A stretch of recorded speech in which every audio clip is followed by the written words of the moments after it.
Assalamualaikum warahmatullahi wabarakatuh. Halo semuanya, perkenalkan nama saya Afifah selaku moderator yang akan memandu jalannya presentasi pada kesempatan kali ini.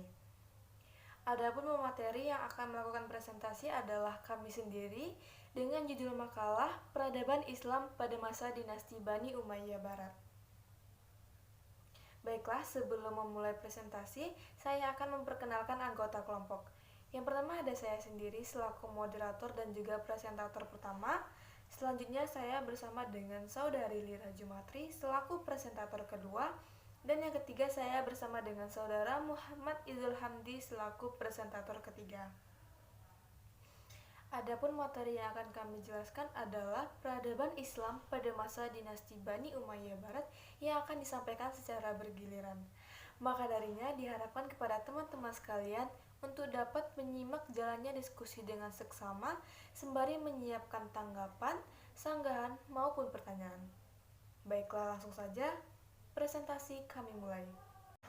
Baiklah, saya akan menjelaskan kepada rekan-rekan sekalian tentang bagaimana masuknya Islam di Spanyol. Spanyol diduduki oleh umat Islam pada zaman Khalifah Al-Walid rahimahullah, yakni pada tahun 705 sampai dengan 715 Masehi, yang merupakan salah seorang khalifah dari Bani Umayyah yang berpusat di Damaskus. Sebelum penaklukan Spanyol, umat Islam telah menguasai Afrika Utara dan menjadikannya sebagai salah satu provinsi dari dinasti Bani Umayyah. Penguasaan sepenuhnya atas Afrika Utara itu terjadi pada zaman Khalifah Abdul Malik Ibnu Marwan rahimahullah, yakni pada tahun 658 sampai dengan 705 Masehi. Sehingga ketika perpindahan jabatan, maka dijadikanlah Spanyol sebagai pusat penaklukan berikutnya. Selanjutnya saya akan menjelaskan tentang faktor yang menyebabkan Islam mudah masuk di Spanyol. Yang pertama ada faktor eksternal.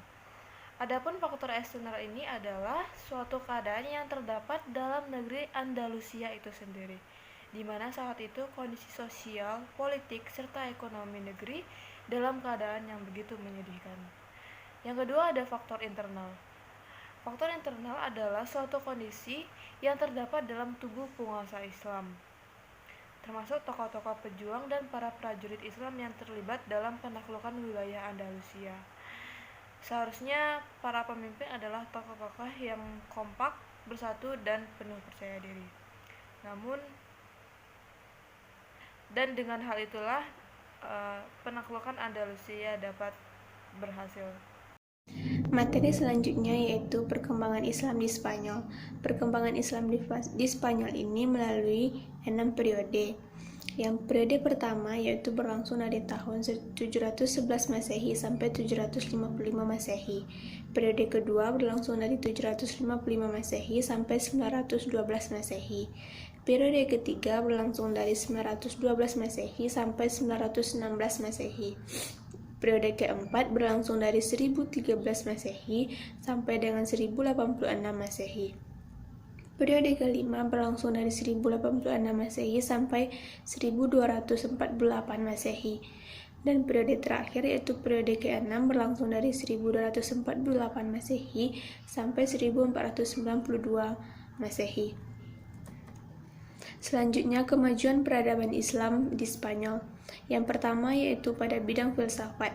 Islam di Spanyol telah mencatat satu lembaran budaya yang sangat brilian dalam bentangan sejarah Islam. Minat terhadap filsafat dan ilmu pengetahuan mulai berkembang pada abad ke-9 Masehi selama pemerintahan penguasa Bani Umayyah yang kelima, Muhammad Ibnu Abdurrahman. Yang kedua, pada bidang sains.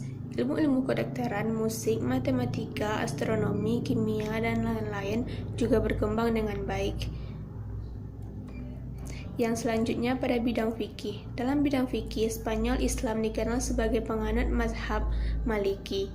Perkembangan selanjutnya ditentukan oleh Ibnu Yahya yang menjadi qadhi pada masa Hisham Ibnu Abdurrahman. Yang selanjutnya musik dan kesenian. Dalam bidang musik dan suara, Spanyol Islam mencapai kecemerlangannya dengan tokohnya Al-Hasan Ibnu Nafi yang dijuluki Zaryab. Setiap kali diselenggarakan pertemuan dan jamuan, Zaryab selalu tampil mempertunjukkan kebolehannya. Ia juga terkenal sebagai pengubah lagu. Dan yang terakhir ialah bahasa dan sastra. Bahasa Arab telah menjadi bahasa administrasi dalam pemerintahan Islam di Spanyol. Hal itu dapat diterima oleh orang-orang Islam dan non-Islam. Bahkan, penduduk asli Spanyol menomorduakan bahasa asli mereka. Baiklah, sekian materi yang dapat saya sampaikan. Assalamualaikum warahmatullahi wabarakatuh. Baiklah, saya di sini akan melanjutkan pembacaan dari pemateri kedua. Pengaruh peradaban Spanyol Islam di Eropa. Pengaruh peradaban Islam termasuk di dalamnya pemikiran Ibnu Rushd berawal dari banyaknya pemuda Kristen Eropa yang belajar di Universitas Islam di Spanyol, seperti Universitas Cordoba, Granada, Andalusia, Salamanca, Malaga, dan Sevilla. Mereka menerjemahkan berbagai buku ilmuwan Muslim selama belajar di Spanyol. Pusat penerjemahan buku tersebut ada di kota Toledo. Sekembalinya mereka ke negerinya, masing-masing mereka mendirikan universitas dan sekolah yang sama.